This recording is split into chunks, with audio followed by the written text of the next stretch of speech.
Bismillah, wassalatu wassalamu ala sayyidina rasulillah. Assalamualaikum warahmatullahi wabarakatuh.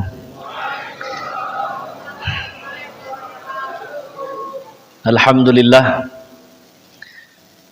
alhamdulillahilladzi ja'ala syahra Ramadan syahrun mubarak lana jami'an.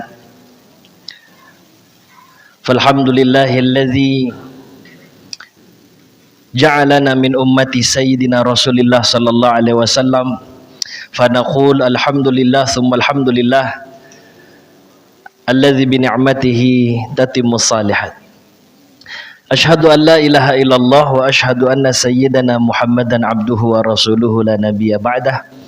Allahumma salli ala Muhammadin fil awwalina wal akhirin wa fi kulli waqtin wa hin wa ba'd. Bapak Ibu jemaah yang dimuliakan Allah Subhanahu wa taala, puja dan puji syukur kehadirat Allah tentu saja atas semua nikmat dan karunia yang Allah berikan dan Allah titipkan kepada kita semua.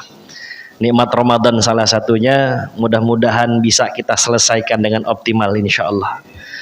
Salawat dan salam semoga selalu tercurahkan kepada junjungan kita Nabi besar Nabi Muhammad sallallahu alaihi wasallam.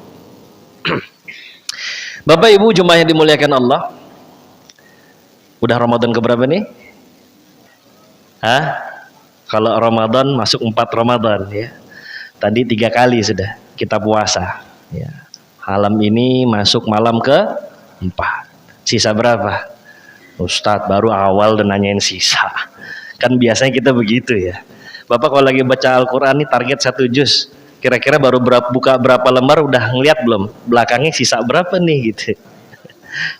Masih lama ya, tapi Masya Allah saya hanya ingin menggambarkan waktu awal-awal masuk bulan puasa bagaimana excitednya Rasulullah Sallallahu Alaihi Wasallam terhadap bulan Ramadan, berbahagianya Rasulullah Sallallahu Alaihi Wasallam, merindunya Rasulullah Sallallahu Alaihi Wasallam terhadap bulan Ramadan, sehingga Rasulullah Sallallahu Alaihi Wasallam mengumpulkan para sahabat.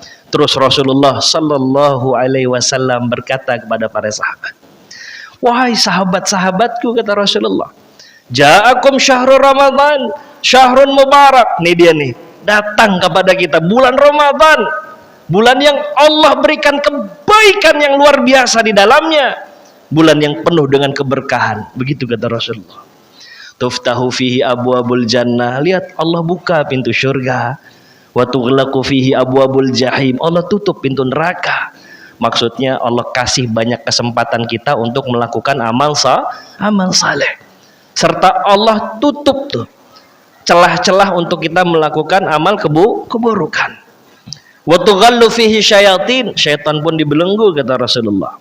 Lihat yang di akhirnya ini, faman hurima khairaha faqad hurim. Maka siapa yang terhalang dari kebaikan demi kebaikan di bulan Ramadan, sementara kebaikan itu terbuka lebar kesempatannya, maka sejatinya dia adalah orang yang terhalang. Maksudnya apa? Maksudnya kalau bulan Ramadan yang segini gampangnya kita ngelakuin amal saleh, tapi nggak juga kunjung kita ngelakuin amal saleh, mau kapan lagi? Mau kapan lagi? Udah Allah buka nih seluas-luasnya gitu. Maka ma'asyiral muslimin, Bapak Ibu jemaah yang dimuliakan Allah Subhanahu wa taala, ini kesempatan kita tentu saja untuk kita banyak-banyak mendekat kepada amal saleh ya. Buka hati. Kalau perlu paksakan diri untuk melakukan amal saleh demi amal saleh yang bisa kita lakukan. Ma'asyiral muslimin, Bapak Ibu, abang kakak semua jemaah yang dimuliakan Allah Subhanahu wa ta'ala, jangan sampai kita terhalang dari kebaikan ya. Memang kadang kita punya alibi, punya pembenaran, Ustadz susahlah kita 24 jam mau ngelakuin amal saleh kayak dulu Rasulullah maupun para sahabat Rasulullah.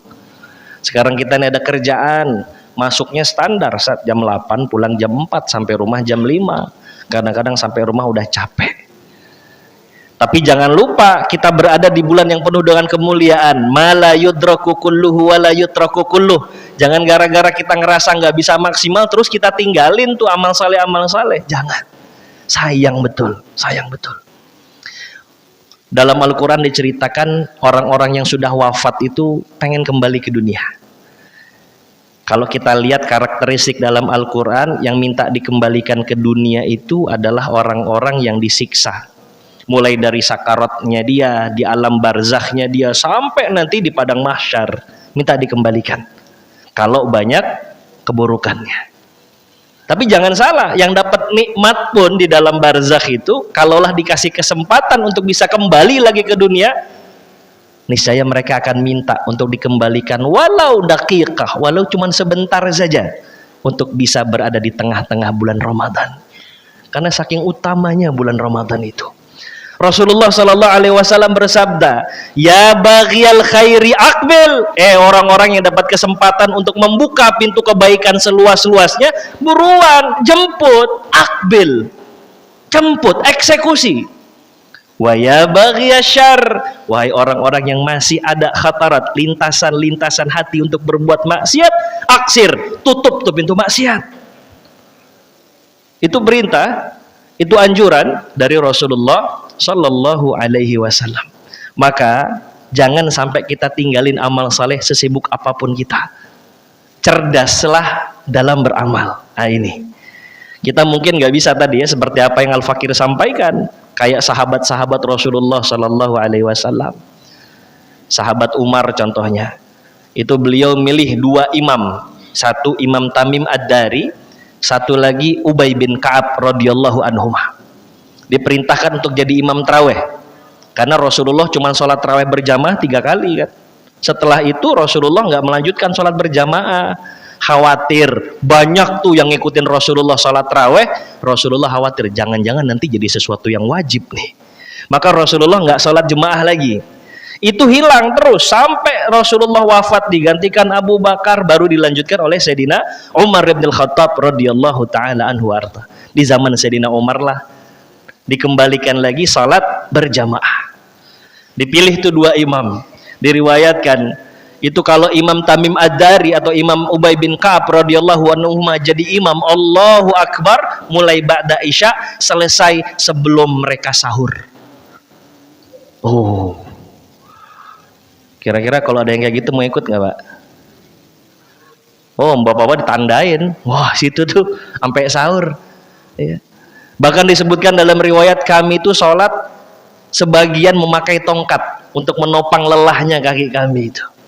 Sekarang sih masih ada, kalau bapak mungkin ke Temboro tuh ya, itu masih ada tuh pesantren tuh. Oh itu berapa juz itu sehari itu, masya Allah tuh. Ya. Kalau nggak bisa kayak gitu, lagi-lagi ya baghiyal khairi aqbil wa ya baghiyasyarri aksir. Cari yang bisa kita manfaatkan untuk amal-amal saleh kita. Masa iya nggak ada celah?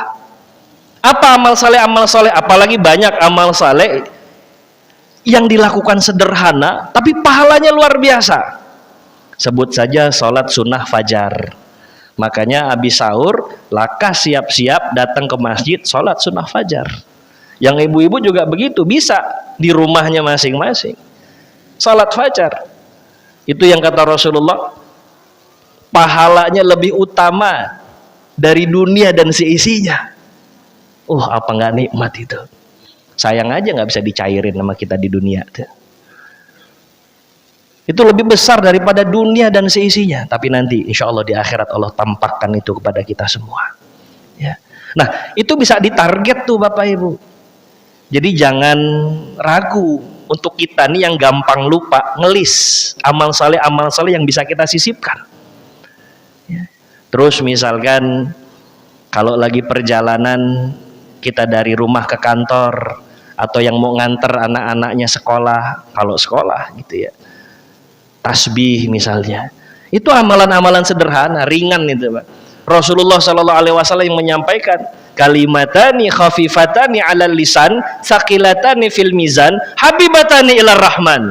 2 kalimat kata Rasul, ringan betul untuk diucapkan, tapi berat timbangannya di sisi Allah Subhanahu Wa Taala. Kita sering dengar hadisnya, subhanallah wa bihamdihi subhanallahil azim. Ada bapak ibu yang ngucapin subhanallah wa bihamdihi subhanallahil azim, badannya pegel-pegel, lidahnya terus capek? Nah, ringan, demi Allah ringan. Itu bisa dimanfaatkan, coba di list. supaya kita nggak ketinggalan dengan amal saleh. Kalau ada waktu sholat duha, yang punya waktu sholat duha. Kalau yang bisa nanti amalannya amalan mingguan, jenguk orang tua misalkan, itu lakukan. Atau punya agenda ngejenguk saudara-saudara, bibi-bibi, paman-paman, itu bisa.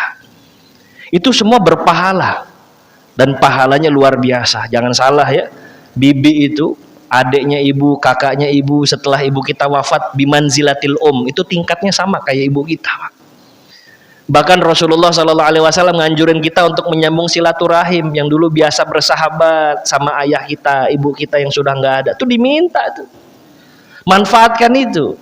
Ya, cari celah apa yang bisa kita lakukan, maka beramalah dengan cerdas. Nggak ada alasan kita nggak bisa memaksimalkan bulan Ramadan.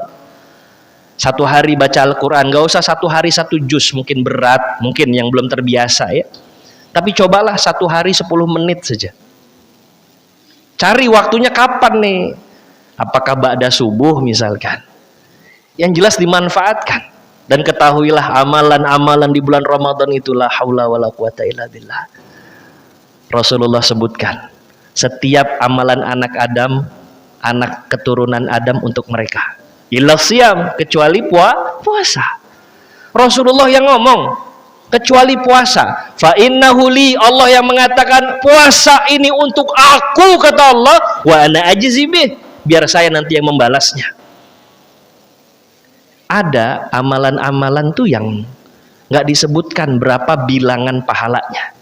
Sebagian ada yang Rasulullah kasih kisi-kisinya. Sholat jemaah 27 derajat kan? Sebagian riwayat 25 derajat. Baca Quran berapa pahalanya Pak? 1 huruf 10 kebaikan. Alif lam mim 30. Dzalikal kitabu la raiba fih. Nah, hitung itu berapa? 1 huruf 10. Sedekah, infak itu bisa 700 kali lipat. Maka yang punya kesempatan tadi itu infak buat buka puasa tuh, Allahu Akbar. Tadi nama-nama yang disebut, mudah-mudahan berikutnya kita yang disebut. Jadi orang-orang yang gemar sedekah. Ada Pak sahabat Sayyidina Abdullah ibnu Umar, setiap hari nggak pernah luput menjelang maghrib dia cari orang miskin biar makan bareng sama dia. Itu berlalu sampai 30 hari bulan puasa itu. Karena dia tahu manfaat tarasa iman, siapa yang ngasih makan orang berbuka puasa maka pahalanya seperti yang didapatkan oleh si yang berpuasa itu. Bisa 700 kali lipat bahkan orang yang bersedekah atau berinfak. Tapi puasa nggak disebutkan. Kenapa? Karena para ulama saking besarnya itu pahala nggak lagi dicantumin berapa besarannya. Saking besarnya itu pahala. Apalagi di dalamnya ada kesabaran. Kita kan kalau puasa dilatih sabar. Sabar dalam ketaatan, sabar dalam menahan diri supaya nggak terjerumus ke dalam maksiat. Sabar kalau kita nih nggak harus makan dulu, nggak minum dulu, nggak berhubungan biologis dulu dan lain sebagainya. Sementara pahala sabar, innama yuwaffas sabiruna ajrahum bighairi hisab. Pahala sabar tuh nggak ada batasannya. Itu kenapa puasa yang di dalamnya ada sabar itu double-double nggak berbatas pahalanya. Semua amalan-amal soleh ditingkatkan dan dilipat gandakan pahalanya oleh Allah Subhanahu wa ta'ala. Pak, hadirkan giroh untuk amal soleh. Hadirkan giroh, rugi betul. Terakhir saya mau kasih statement begini. Kita nih seringkali dengar sesuatu tentang keberkahan Ramadan, kenikmatan Ramadan, kebesaran Ramadan, keagungan Ramadan. Tapi kita lupa. Selain itu Rasulullah SAW juga pernah mengatakan, raghima anfu rajulin, celakalah seseorang.